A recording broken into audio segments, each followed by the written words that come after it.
Hey there! In this video we are going to look at determining limits graphically, including one-sided limits and two-sided limits, as well as the relationship between those two things as to why a limit might exist or not exist. Sometimes functions tend to different limits as x approaches a given value from one side or the other. And when you're looking at limits from just one side or the other, you call them one-sided limits. Whereas what we've looked at up to this point is just the limit, and when you talk about that, you're talking about the two-sided limit, approaches a value from both sides. We call the limit as you approach from the left, or in other words, the negative side, the way we normally draw a number line. You call that the left-hand limit of f at the value a, and then the limit as f of x approaches from the right, or the positive side, is the right-hand limit at that value. The notation that you use is just like what we've had, the limit as x approaches a, except if you put this little negative side there, what you're talking about is approaching from the left, or in other words, the negative side of a. And if you say the limit as x approaches a with a little plus sign there, you're saying limit as x approaches a from the right side, or in other words, the positive side of a. Now, the other thing we're going to look at here is how those two things are related. What we've done up till now is just talk about the limit as you approach a value. But everything we've looked at, the left and the right-hand limits have been the same. We haven't looked at functions that are different from either side. And what we're going to find is this limit exists and equals a certain value if and only if the left-hand limit and the right-hand limit are equal and they're that same value. All right, so in other words, the two-sided limit exists if and only if both one-sided limits are equal to each other. Let's look at a few examples to get the idea of what we're looking at here. Here we are going to look at determining right and left-hand limits when we're given a graph. So we have a graph of a function here with lots of sort of peculiar things going on at a few different points there. And what we're first going to look at is we're going to focus on the value of 2 here and see what's happening. So this value right here. If we look at a point on the function and we move it so that the x values are getting closer and closer to 2 from the left side of 2, the negative side, where does it look like the y values are headed? It looks like they're headed towards 2. So what you would say here is the limit as x approaches 2 from the negative side is 2. Whereas when we come from the other side, let's put the point on the other side here, as the x values get closer to 2 from the right side of 2 here, the y values are getting closer and closer to 4 there. Even though the function's not defined at 2 as 4, the y values, when we look at limits, we're looking at what's happening with the y values as you get really close to that value. So the y values are getting closer and closer to 4 as the x value gets closer to 2 from the right. So we would say here that the limit as x approaches 2 from the right, what that little plus sign means, is 4. And now, does this function have a limit as x approaches 2? Well, based on what we have here, since the limit from the left is 2 and the limit from the right is 4, those things are not the same. So the answer to that is no. There's no two-sided limit. There's no limit. So what you would say is the limit as x approaches 2 without a plus or a minus here. So that's a two-sided limit when you don't write something there of f of x does not exist. That's what we say. A lot of times people abbreviate that as DNE. All right, let's look at the second part here. Now we're focused on the values near -1. So we're looking at the limit as x approaches -1 from the negative side, so the left-hand limit, and we're looking at the limit as x approaches -1 from the positive side, so the right-hand limit.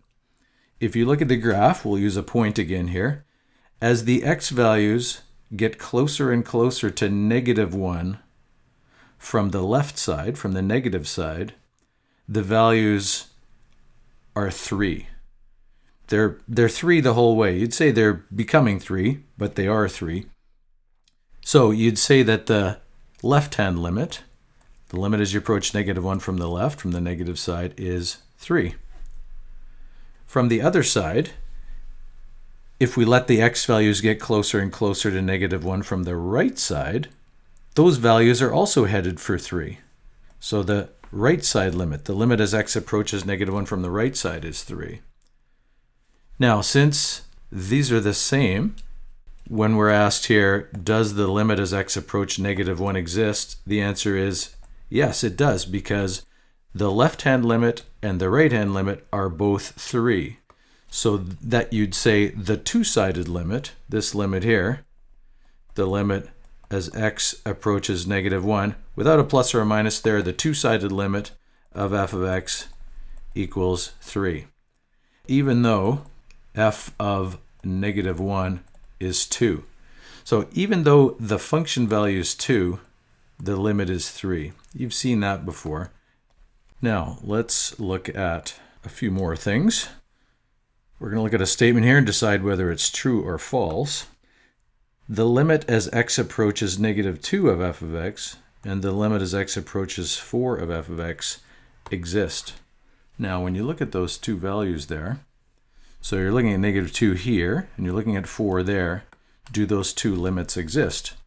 Well, you might say, well, when you get close to -2, it looks like the values are headed for 3, and when you get close to 4, the values are headed for 2. And while that's true, in each of those cases, it's only from one side. At -2, the function is not defined on the left side of 2. It's only defined on the right side of 2. So we can't talk about a two-sided limit, and that's what this is. When you write limit as x approaches -2 and there's no plus or minus after it, you're talking about the two-sided limit. But at x equals -2, we can only talk about a right side limit because there is no function values to talk about on the left side. Remember that when you're talking about a limit, you're talking about what the behavior of the function values is. There is no behavior over here because there's no function values to think about. And similarly, on the other side, at 4, the function is only defined on the left side. There are no function values over here, so you can't talk about the right-hand limit. You can only talk about the left-hand limit. So the answer to this is no, they do not exist there. But you can talk about the limit as x approaches -2 from the right side, from the plus side, and you can say that that is 3. And you can say that the limit as x approaches 4 from the negative side, from this side of f of x, equals 2. And lastly here, we'll look at one more true-false statement. True or false, the limit of f of x as x approaches a exists for all values of a between -2 and 4, other than -1 and 2. So other than the two we just talked about earlier, -1 and 2, other than those two, the limit as you approach a exists. And again, recognize this is the two-sided limit here because there's no plus or minus right here. So we just talked about how at -2 and 4, there are no two-sided limits. But we're going to interpret this between -2 and 4 to mean not including those 2 points. So if we don't include -2 and 4, we're talking about all the points in between other than -1 and 2. So all of these points in here, well, yes, a two-sided limit exists there. All of these points all the way from there over to there, everywhere there, all the way down here, a two-sided limit exists because any point you pick a point there, there's going to be some values that approach a certain value there and a certain value there. And the same for this stretch over here. So a two-sided limit exists everywhere else there. So this one is true. All right, let's look at another example. Here we're looking at again at one and two-sided limits, but this time for a function where we don't have the graph, but instead we have a piecewise defined function. This equation here with 3 different pieces to it. This first piece is a linear function and it applies only where x is less than 2. Now it might be easier to work with if you write this as -x plus 3, in slope-intercept form. And so to draw that, you're going to start at your y-intercept here of 3, and then you have this line with a slope of -1 going that way. I'm going to draw the whole thing, but now what we actually want is only the part where x is less than 2. So we need an open circle at 2 because it doesn't include 2, and then we need the rest of this here like this. All right? And we'll get rid of the rest of it there. That's that first piece. Second piece here, y equals 5 when x equals 2. So at x equals 2, y equals 5. So it's a single point right there on our graph. And then the third piece here, y equals x when x is greater than 2. The line y equals x is this diagonal line that goes up there with a slope of 1, except we only want the part of that that is greater than 2, so we need an open circle here at 2, and then this is going to go that way. I am trying to draw these lines nice and straight, but digitally here on the screen, they always get a bit wiggly. So that's our graph, and now we can use it to find the limits that we're asked for here. So this first one, the limit as x approaches 2 from the right side of f of x, if you look at the graph, as x approaches 2 from this side, the y values right there are approaching 2. So we can say that that limit is 2. Whereas here we're looking at the limit as x approaches 2 from the negative side, from the left side of 2. As that happens, when you go down this way, those values are approaching 1. And then this limit, the limit as x approaches 2, no plus or minus here, so we're talking about a two-sided limit there. Since the two one-sided limits here, from the right and from the left, are different, this two-sided limit doesn't exist. Does not exist. I'll use the abbreviation like that. Now we're not going to say equals does not exist, so actually I shouldn't have that equals sign there. It should just say that limit does not exist. Now the last thing here is not a limit it's asking for, it's asking for the function value at 2. The function value at 2 is actually 5, right? Function value is 5 there. So there you have the right-hand limit, the left-hand limit, and the function value all different. And then the two-sided limit not existing. The two-sided limit not existing has to do with these two limits, nothing to do with the function value. And now let's think about this before we're done with this example. Could we have predicted those limits just from this, as in without having the graph to look at here? And the answer is yes, you can, if you recognize how the graph gets created from this function. So if you're looking for this limit, the right-hand limit, so the limit as we're coming from the right side of 2, if you look at the three pieces, the piece that applies to the right side of 2 is this one. That's the piece that applies to the right side of 2, y equals x. You can substitute in the value of 2 here into this piece to find out the limit. So if we substitute 2 in there, we get 2. Whereas on the left side, the piece that's on the left side is this piece. So if we want to know the limit from the left side, we can just substitute the value there 2 in and get 3 minus 2 is 1 to get that value there.